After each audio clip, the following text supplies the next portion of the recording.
रूस और यूक्रेन युद्ध के बीच अब एक ऐसा घटनाक्रम सामने आया है जिसने पूरी दुनिया की चिंता बढ़ा दी है। जी हां दोस्तों, क्योंकि खबर निकल कर आ रही है रूस और उसके करीबी सहयोगी बेलारूस ने एक विशाल परमाणु सैन्य अभ्यास शुरू कर दिया है। इस अभ्यास में करीब 65,000 सैनिक, 140 लड़ाकू विमान, दर्जनों मिसाइल लॉन्चर, पनडुब्बियां और परमाणु हथियार ले जाने वाली यूनिट्स भी शामिल हैं। रूस ने खुद वीडियो जारी करके दिखाया कि उसके सैनिक परमाणु वॉरहेड्स को इस्कैंडर एम मिसाइल सिस्टम तक पहुंचा रहे हैं। यही नहीं, मोबाइल लॉन्चर पर इन हथियारों को लोड करते हुए भी फुटेज दिखाई गई। इस कदम ने यूक्रेन के साथ साथ नाटो के देशों को भी सतर्क कर दिया है। रूस का यह अभ्यास ऐसे समय में शुरू हुआ है जब यूक्रेन युद्ध अपने सबसे खतरनाक मोड़ पर पहुंचता दिखाई दे रहा है। मॉस्को लगातार पश्चिमी देशों पर आरोप लगा रहा है कि वे यूक्रेन को लंबी दूरी की मिसाइलें और आधुनिक हथियार देकर सीधे रूस के खिलाफ युद्ध लड़ रहे हैं। दूसरी तरफ यूक्रेन का कहना है कि रूस जानबूझकर परमाणु डर पैदा कर नाटो और यूरोप को दबाव में लाना चाहता है। रूसी रक्षा मंत्रालय के मुताबिक यह 3 दिन का स्ट्रेटेजिक न्यूक्लियर एक्सरसाइज है जिसका मकसद सेना को सर्वोच्च परमाणु युद्ध तत्परता की स्थिति में लाना है। रूस ने दावा किया है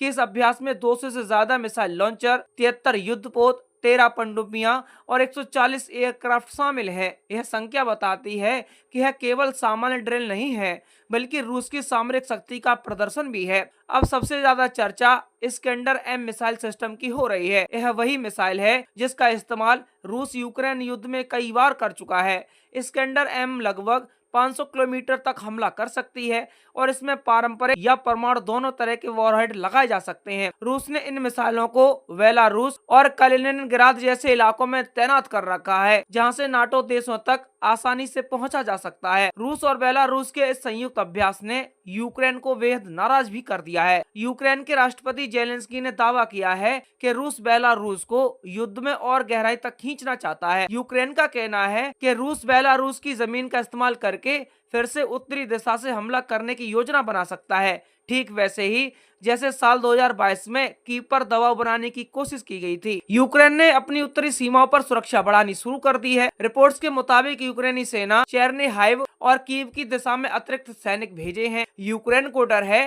कि रूस केवल परमाणु अभ्यास नहीं कर रहा है बल्कि है नाटो और यूक्रेन दोनों को मानसिक दबाव में डालने की रणनीति भी हो सकती है। इधर नाटो देशों में भी चिंताएं बढ़ गई है। पोलैंड, लिथुआनिया और लातविया जैसे देश पहले ही बेलारूस सीमा पर सतर्क हैं, क्योंकि बेलारूस अब रूस के परमाणु ढांचे का हिस्सा बनता दिखाई दे रहा है। रिपोर्ट्स के अनुसार रूस पहले ही बेलारूस में टैक्टिकल न्यूक्लियर हथियार और हाइपरसोनिक मिसाइल सिस्टम तैनात कर चुका है। रूस की तरफ से जारी वीडियो में सैनिक विशेष सुरक्षा वाहनों के जरिए परमाणु वॉरहेड्स को ले जाते दिखाई दिए। इसके बाद उन्हें मोबाइल इस्कैंडर लॉन्चर पर लगाया गया। कई विश्लेषकों का मानना है कि यह वीडियो जानबूझकर जारी किया गया ताकि पश्चिमी देशों को यह संदेश दिया जा सके कि रूस किसी भी स्तर तक जाने के लिए तैयार है। अमेरिका और यूरोपीय देशों ने इस पूरे घटनाक्रम पर करीबी से नजर रखी हुई है। पश्चिमी रक्षा विशेषज्ञों का कहना है कि रूस लगातार न्यूक्लियर सिग्नलिंग कर रहा है, यानी वह सीधे युद्ध शुरू नहीं कर रहा है लेकिन परमाणु ताकत दिखाकर विरोधियों को डराने की कोशिश कर रहा है। अमेरिकी थिंक टैंक ने भी कहा है कि यह मनोवैज्ञानिक दबाव की रणनीति हो सकती है। रूस के करीबी सहयोगी बेलारूस की भूमिका भी लगातार बढ़ रही है।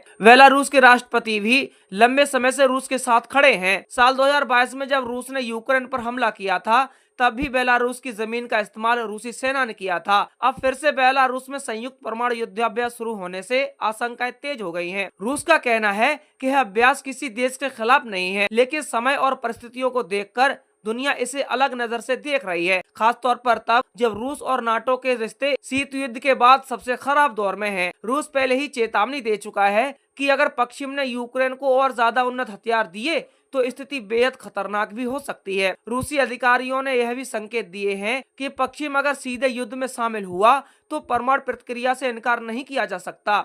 यही वजह है कि इस अभ्यास को केवल सैन्य ड्रिल नहीं बल्कि राजनीतिक संदेश भी माना जा रहा है। दुनिया की नजर अब इस बात पर टिक गई है कि क्या यह केवल शक्ति प्रदर्शन है या आने वाले दिनों में रूस और नाटो के बीच तनाव और बढ़ने वाला है, क्योंकि अगर यूक्रेन युद्ध में किसी भी पक्ष ने गलती की तो हालात नियंत्रण से बाहर जा सकते हैं। रूस की परमाणु क्षमता दुनिया में सबसे बड़ी मानी जाती है